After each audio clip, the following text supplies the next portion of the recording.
Welcome back. President Trump's son-in-law, Jared Kushner, has revealed he inadvertently omitted 77 assets from his personal financial disclosure form filed with the Office of Government Ethics.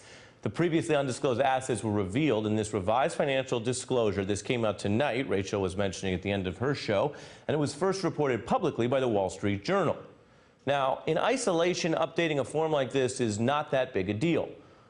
But this is not an isolation, and with Jared Kushner, it is fitting a larger pattern.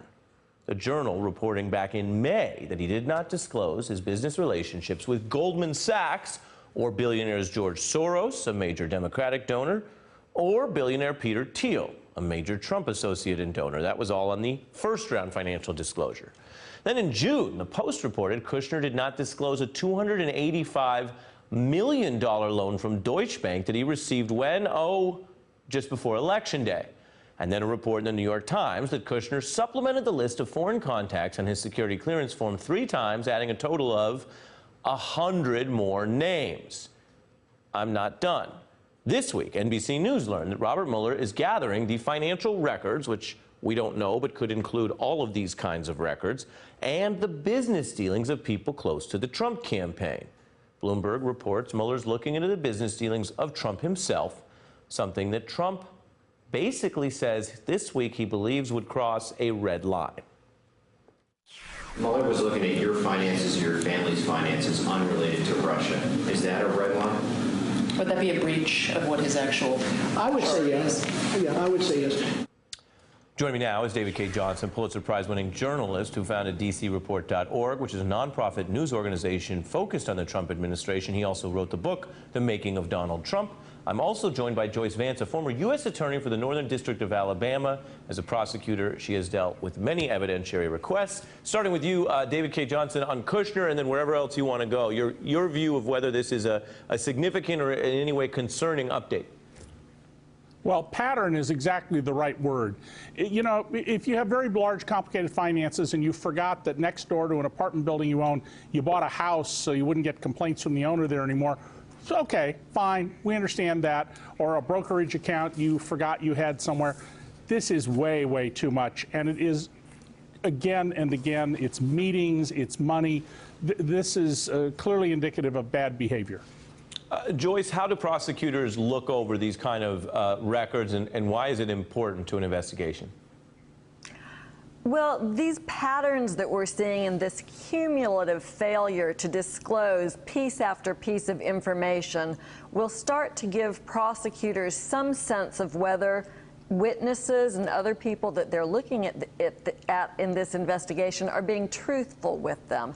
And so when you see one small mistake or even a few small mistakes in the middle of a large portfolio, that's not as troubling as this ongoing pattern that I think will be very illustrative of the type of information Mueller's looking to extract from financial records. When you do an investigation, you have sometimes what's considered contraband, something that's automatically bad if somebody's got it. And then you have other evidence that could be good or bad depending on what happens. Consider what Donald Trump Jr. said publicly way back in 2008, a different context, or maybe he wished he wouldn't have said it. Quote, Russians make up a pretty disproportionate cross-section of a lot of our assets. We see a lot of money pouring in from Russia. But Joyce, the special counsel is not going to treat just those assets as automatically bad or potentially criminal, right? It has to be finding those records plus what else? So I think that that's an important point. People shouldn't be quick to rush to judgment and condemn the behavior that they see here. Your tax records will give a picture of who you deal with and what kind of dealings you have, and many of those business dealings may be legitimate. There's also the possibility that some of these business dealings, even those that occurred decades ago, may begin to put together a story and lay a backdrop for events that occurred more recently. So prosecutors will look through that entire network of transactions. I'm not very impressed by these complaints that special counsel is beyond the scope of his mandate. He really needs to get this full picture and put into context more recent events. David, the other line here in that Washington Post report that hits your expertise, Trump has told aides he was especially disturbed after learning Mueller would be able to access several years of his tax returns. You know, David, there's a talk on some college campuses about trigger warnings and something really disturbing you have to be warned about before you hear about it. Why does it seem, at least according to the Washington Post report, quoting Trump's own aides, that his tax returns require some kind of trigger warning? Well, this is because Donald's real vulnerability has always been his financial transactions, whether there's money laundering involved, whether he's been compromised, whether he was overpaid for properties when he was in trouble as part of an effort by the Russians to make sure he would be their friend. And this has been his deep concern from day one about his finances. And remember, the tax return is the beginning point of an inquiry. It's the books and records behind the tax return that will be really valuable. And by the way, back in May when Mueller was appointed, one of the things I predicted was that we would see Trump complain that Mueller was stepping outside his authority, and I felt the charter should have been more broadly drawn by Rosenstein at the time so we wouldn't face this issue.